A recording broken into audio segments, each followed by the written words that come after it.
This is Other Voices. We're listening to varied views from people who might otherwise not be heard. I'm Melissa Hale Spencer, editor of the Altamont Enterprise, talking to Laurel Tormey Cole.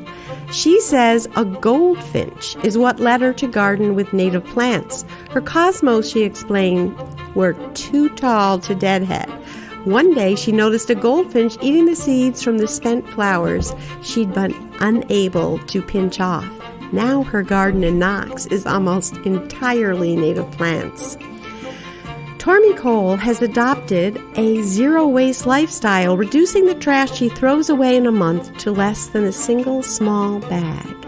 She believes individuals can make a difference in the world and, as a yoga teacher, focuses on awareness, both on the mat and off.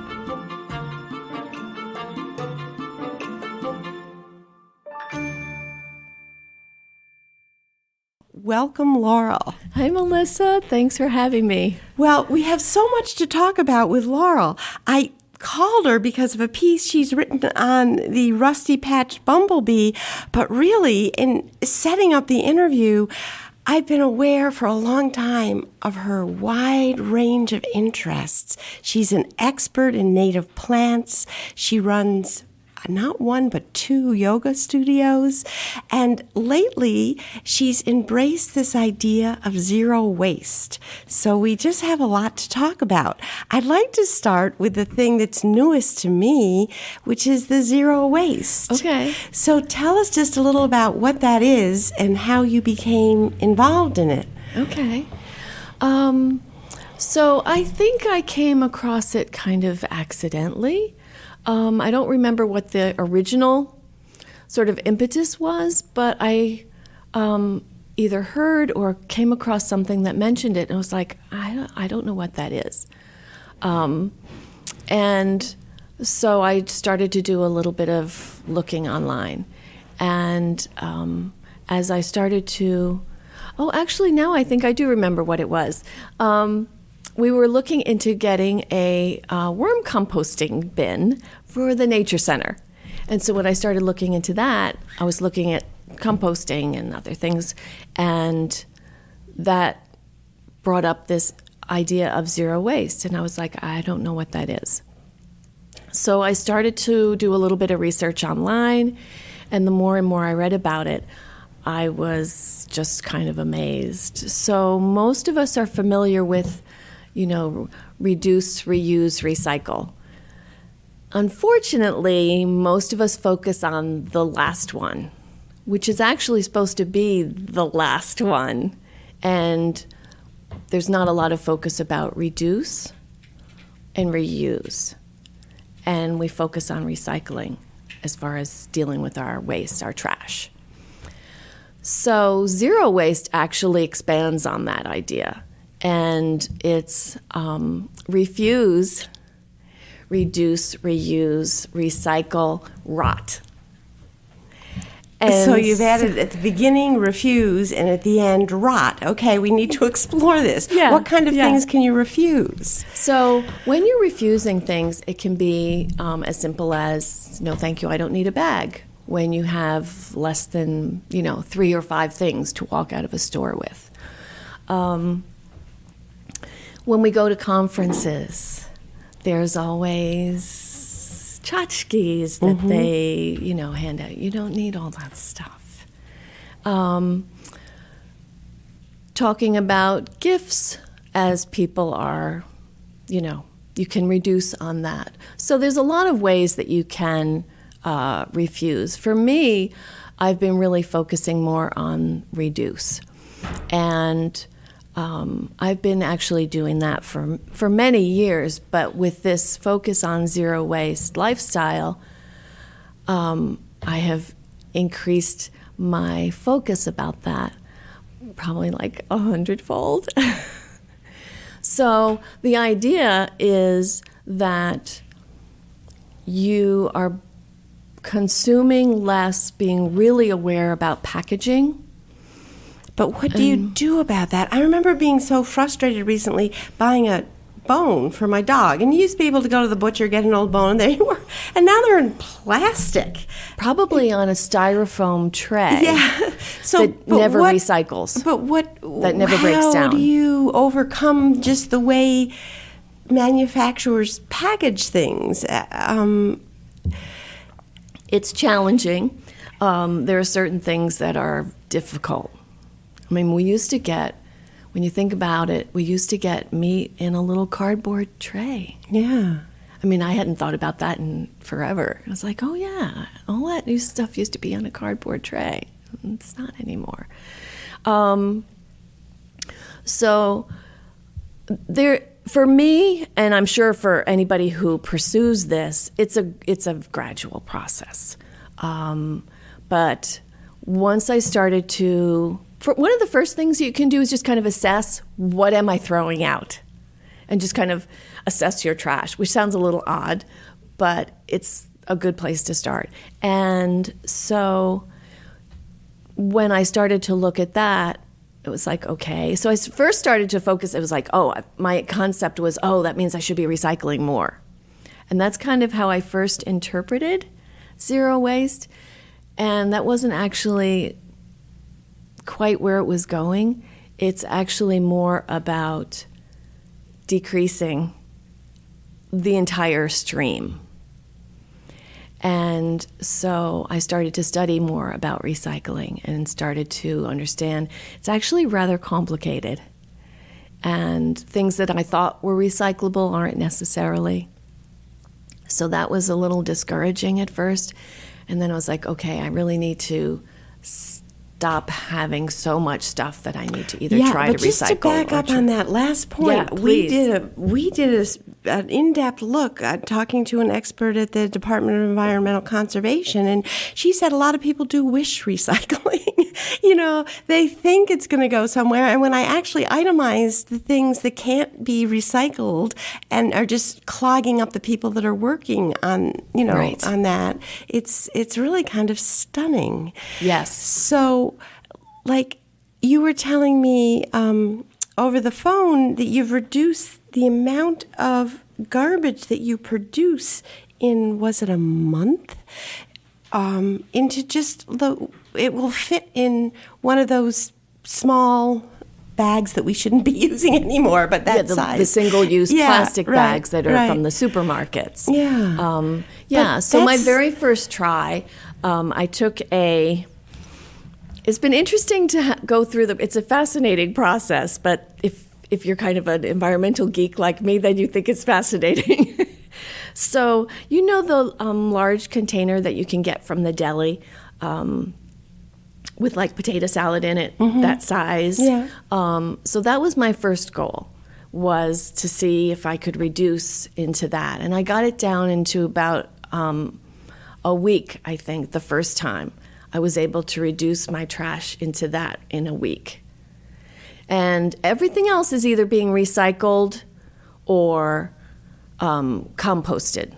So it started with you're looking at the composting for, when you said the nature center, you meant the Emma Treadwell Thacher Nature Center, right? Yes. And so that has to do with the rot end of things. Tell us a little about the rot part. How do you go about setting up your own compost, and what do you do? So I'm not going to speak to doing an outdoor compost because that's kind of a whole separate thing. Okay. But what I did do was purchase an indoor composting system. It's called the Worm Factory. And I sent off for my pound of worms, and they hang out in my kitchen in their compost bin, and you open up the top and you put your food waste into there, and you cover it up with the bedding, and they chow down on it. And so this time of year, plus I'm down and I need to get some more worms. So right now I'm just using an outdoor compost. So it's just a little chicken wire cage that everything is going into at this time of year, because it just freezes solid. People who might be listening and thinking, oh my She's gosh, crazy. Worms in my kitchen? Most people are not going to want that. No. Tell us what it's like. I think we want to make people want that. I mean, what shape is it, and how does it So it's a plastic. It happens to be square. So it's a big square thing with a grid on the bottom, and then it sits on a stand, and it's got a lid, and you set the bedding up in there. You can line it with newspaper on the bottom, and then they give you some things that you can put in there, like stone dust and some other things. And you can shred newspaper finely, or if you have a shredder, you can put that in there. And then you put your food waste in, and you kind of set it up as a grid. So, you'll put your food waste in one little section, and that might be there for, a couple of days or a week. And then the next time you add, you put it next to that. And you just kind of move it along. And they begin to work their way through that and break it down. So, does it smell? It doesn't. No. Okay, good to know. It doesn't. Because the people are trying to picture this in their own kitchen. Yes. They're just trying to see if it would work for them. And that must be an essential part, because so much of our trash, and there are, like nearby Bethlehem is doing curbside pickup of organic waste. That's so excellent. Because more people would probably do that than take on their own worm. And food waste is very heavy, because there's so much moisture in it most of the time. So, think of the weight that, watermelon rind has. It's very heavy. And a lot of towns, when their trash is taken, I'm assuming a lot of it has to do with weight. Right. So being able to reduce that, plus the volume, because isn't it something like 40 or 45% is food waste? Yeah. Yeah, it's a huge amount. And composting is, in some ways, a no-brainer, because you're returning those resources back to the soil. So, well, what I see as a common thread in all that you do, and you can tell me if this is wrong, in the piece that you wrote about the rusty patch bumblebee, you said, it's easy to be overwhelmed and feel like there is nothing we can do. And a lot of us wait for some kind of political force that will make manufacturers stop putting things into plastic, or some kind of town initiative that will start picking up our waste and doing the right thing with it. But what I like about your whole philosophy seems to be you can do something yourself. Individuals are not powerless. Individuals can make a difference by doing, as you did, your own research and seeing what a difference one person can make. It's true. It's true. I really believe in the power of the individual. And I feel it is important for each of us to try to do what we can in our own little sphere. And my son, who is a wonderful influence in my life, he's like, well, Mom, that sounds great, but you need to take this to a larger, you need to expand on this. This has to go out to a much larger audience. And I was like, well, I'm just starting right here. Well, good. We hope we're reaching a larger audience. Well, I'd like to hear about some of the other parts of your life and how it seems to me they do sort of fit together from what I know. Tell us a little about how you got to be such an expert on native plants and why they're important. So I always say that I kind of came into the world of native plants through the back door because I kind of learned from horticulture, just your average gardening. And when I very first started gardening, I was putting in all the usual things, petunias and cosmos and things like that, which are beautiful and lovely. But I was following what we sort of have inherited as a gardening ethic, which came from Europe, specifically England.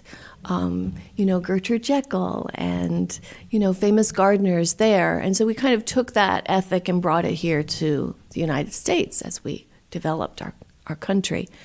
And it was actually a goldfinch that taught me that there was something a little bit different, because it was when I was living in Newport, Rhode Island, and I was growing Japanese irises and planting cosmos and all of these things which are non-native.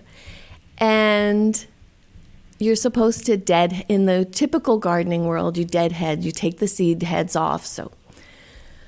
Well, there were some cosmos that had grown really tall, so they were really over my head, so I couldn't deadhead them, so they just got left. And I was out in the yard one day and I looked and I saw goldfinches up on the cosmos eating the seed heads. I was like, wait a minute. I feed the birds. What? Why would I take this off if he's eating it? And that was the eye-opener. That little goldfinch right there kind of changed things for me. And then I started to explore a little more. Let's unpack that. You saw that there was a natural way that rather than putting food in a feeder, that the bird could feed itself. And that got you thinking about the role that plants have other than looking beautiful. Right. I love it. That's great. So how did you get from there to being this expert that the rest of us can learn from? I mean, so from there, I found out about a book written by Sarah Stein called Noah's Garden. And that just kind of opened up this world for me that was just completely different from all of the gardening books that I had been reading about. And basically, it was this idea of using the plants that grow in that are indigenous to that area. But also, she had such radical ideas as thinking that moles are actually good because they aerate the soil and things like that. So it was fascinating. And from there, I basically just started to read and study on my own. And was working at various garden centers and things like that. And then I was able to, when we moved up into Knox and had our property, I made the decision that anything that I purchased to put in the ground had to be native. And I've stuck to that 99% for almost 25 years. And the thing that I love about this is the idea that, especially now that as a society, I hope we're becoming so aware of the effects that humans have had on nature that hasn't been good with climate change, or we may actually destroy our world. It's something small, again, with your philosophy, individuals can do that help more than just your own yard. Like the piece that you did for the Friends of Thacher Park on this bumblebee I had never heard of, the rusty patched bumblebee. And you point out how it is now an endangered species. It used to spread widely across our area and is now just in little pockets. And the things that we don't even think of as human beings that are a part of the natural world, and we can disrupt with our arrogance and not even realizing it. Not that you're as preachy as that when you write, but you just list all the things that are needed that we depend on, things like eggplants and potatoes, that bumblebees are necessary to them. And here we are doing things to the natural world that are destroying them. And just, if you could talk a little about your sense of how things are interrelated. Well, one of the things, excuse me, one of the things that I found astonishing about bumblebees was they are the only pollinator for tomatoes. No other bees, not honeybees, bumblebees are the only pollinator for tomatoes. And just about everybody grows tomatoes, even if it's in a pot on a porch. But we don't know that that's who's doing and the pollinating and making those tomatoes. So I found that fascinating because everybody grows tomatoes. Yeah, and everybody appreciates tomatoes. And I'm just going to read this little passage because I had no idea how the actual pollination worked. It's you have this idea that where is it? It's the bee holds onto the pollen structure and vibrates her flight muscles without moving her wings. This vibration causes the plant to release its electrostatically charged pollen onto the oppositely charged bumblebee's body. And you write, for you music buffs, the vibration bumblebees make is the vibration of middle C, which just blew my mind. How crazy is that? I read that and I was just like, wait a minute, this what? And they could take a tuning fork, and if you lightly tap a tuning fork and you use high power photography and you set that tuning fork while it's vibrating at the tomato plant, you will see it release. You will see it release its pollen. Oh my goodness, that is amazing. So it's amazing. And the reality, so basically what I did with this idea about the rusty patch bumblebee, once I found out about it and started to read a little more about it and found out that we are part of its historical range here in New York State. The remaining populations are further west in, I think it's like Illinois and maybe Michigan. There's a few kind of isolated pockets. It's reduced down to 90% of its population. So it's a huge loss. It's actually technically, I think it's like 87% population decline. So each year, I do an annual plant sale at Thacher Nature Center. And for my own ability to focus on my choice of plants for each sale, I basically pick a topic. And that changes year to year so that I can expose people to different plants and offer different plants for them, for their landscaping needs. And so this time I chose the theme as the rusty patch bumblebee in order to just kind of help to enlighten people about the fact that our native bees are in trouble. This is the first bumblebee, I think it's the first bee, to be listed as an endangered species in the contiguous U.S. Yeah, it's odd how we certainly focus on almost symbolic. Everyone in the Guilderland area is aware of the Carner blue butterfly as being endangered, but I bet almost no one has heard of the rusty patch bumblebee, and there are probably many other species in our midst that are in trouble, and we don't even realize it. Yeah, absolutely. I'd also just like to talk a little about another very important part of your life, which is yoga. And as we were just talking briefly to set up this interview, you said to me, yoga is about awareness of your body, of your breath. But off the mat, you said, we have to be aware of things too. So if you could just tell me a little about how you got into yoga to start with, and then we'll extend the conversation, I hope, to finding out about off the mat kinds of things. Yeah.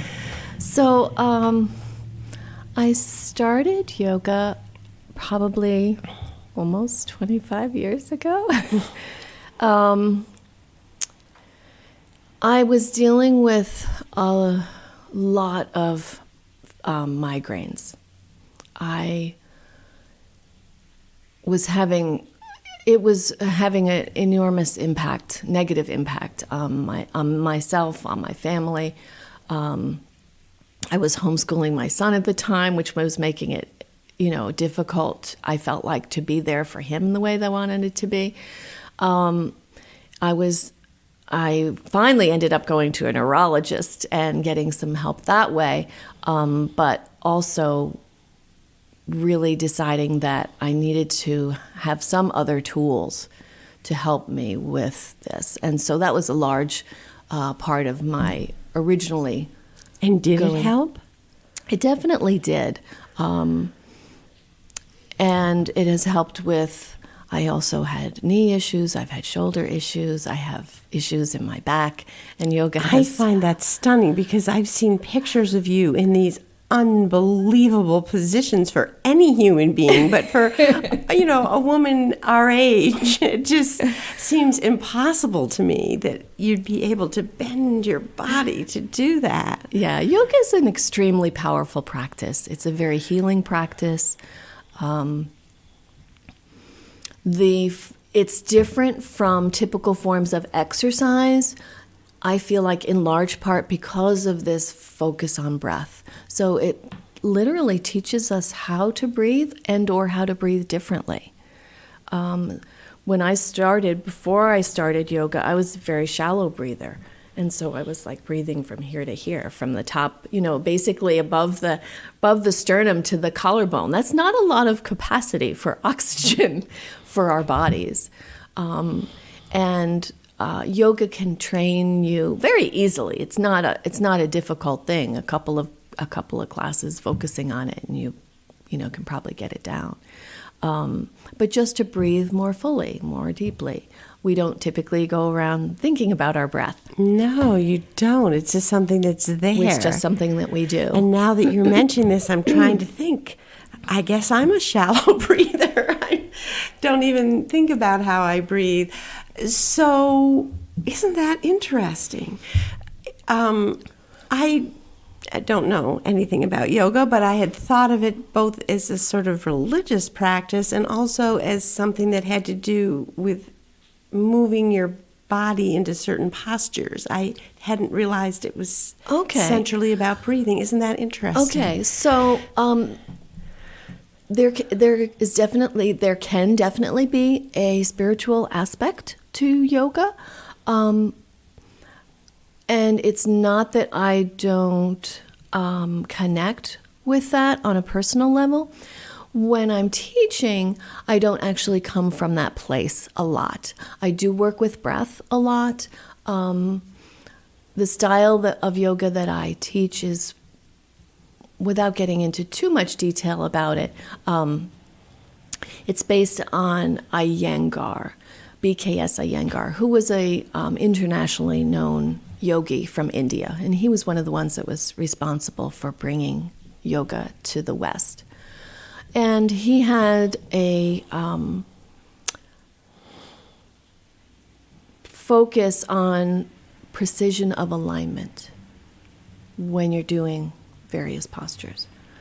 And I work with those principles of alignment. A lot of the schools of yoga, there are a bunch of different schools of yoga, and a lot of those have incorporated those principles of alignment. The principles of alignment do two things in my mind. The first is it allows us to practice safely. And we know that a position that we're going into, we're doing safely. At least as important as that, if not more so in my mind, is that focus on alignment allows us to make deep structural changes to our bodies.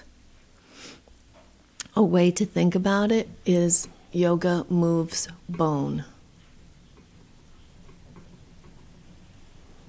So in situations where you might think, I might need surgery, or for instance, when I started yoga, in addition to the migraines, I also had a rotated patella, which is the kneecap.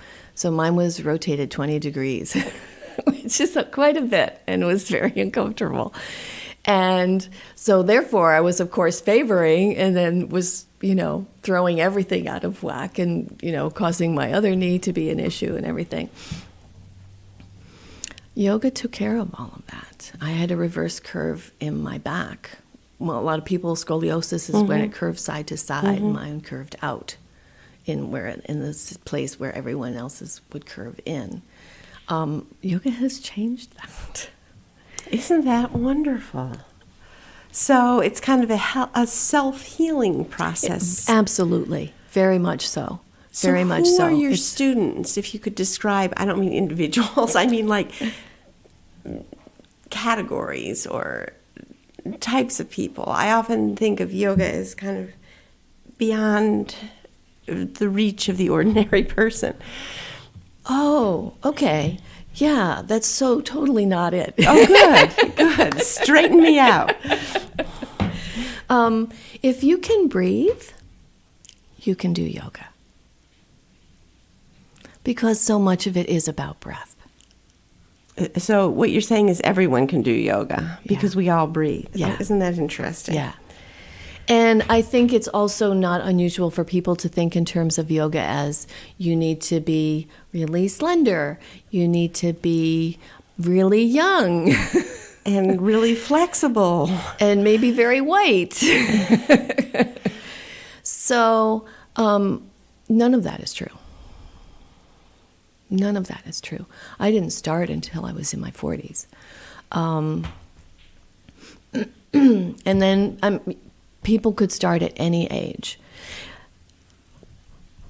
Let's just do an example. Let's say you start to do yoga when you are 60. 5 years later, when you are 5 years more mature, we don't use the O word, you're going to be stronger, more flexible, have better balance, feel better, be healthier than you were when you were 5 years younger. It's an amazingly powerful practice. To me, yoga is the most age-defying thing that you can do. Well, I think people will have to look at your picture and see that that's true.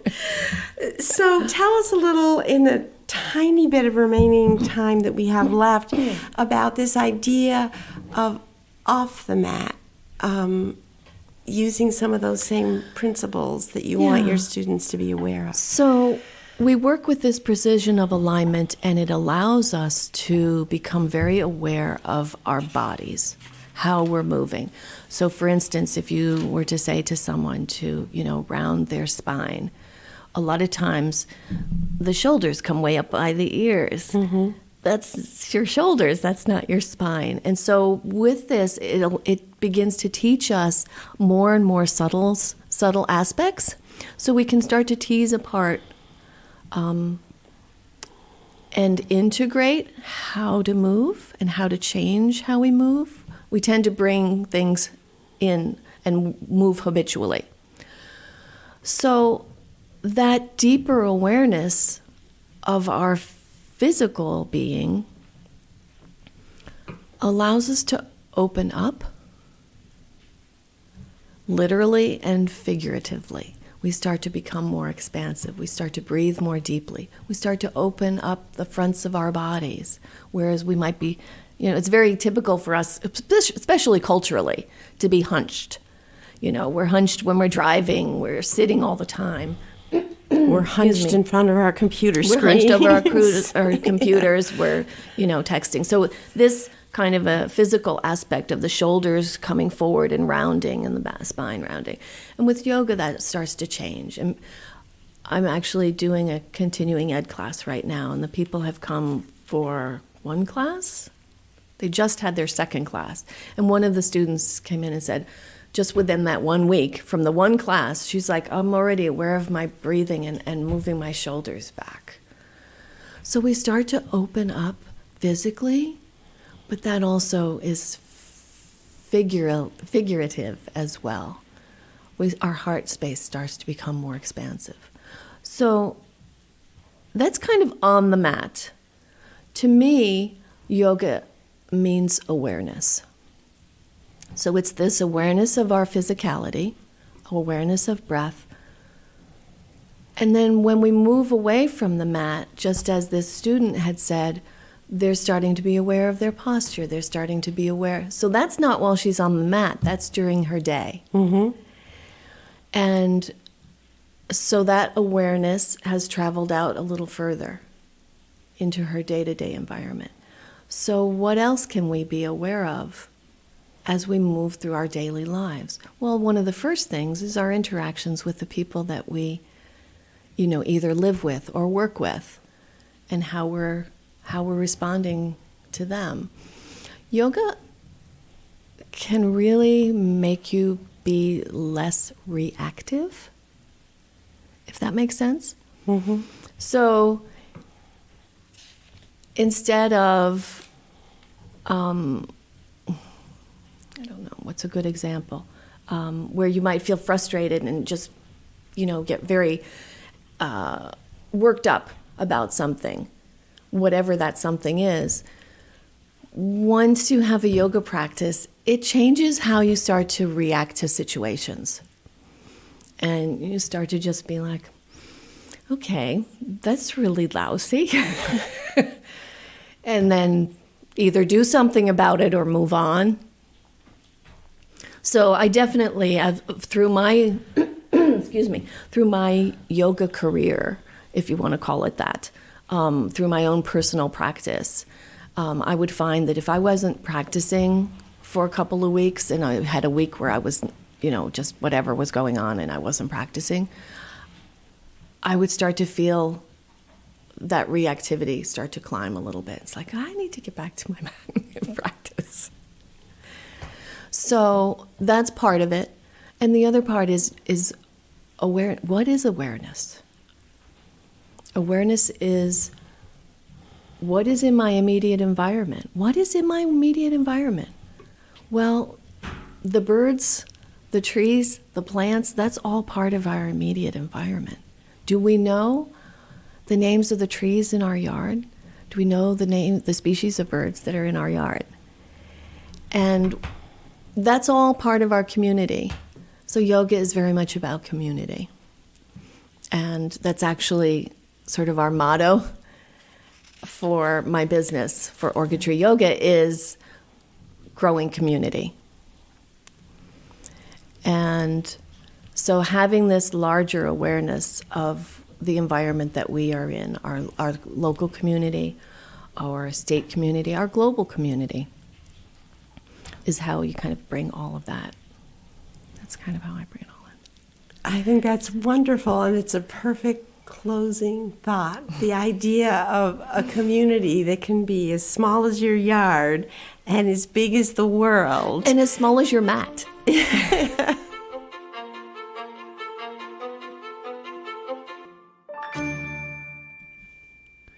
Hi, this is Marcello Yaya. I'm sometimes called the digital editor here, and I produce these podcasts.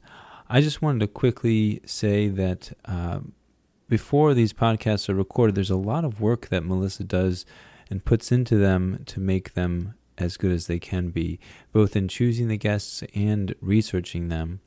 And I wanted to ask if any of you can think of somebody who would be good for us to interview next.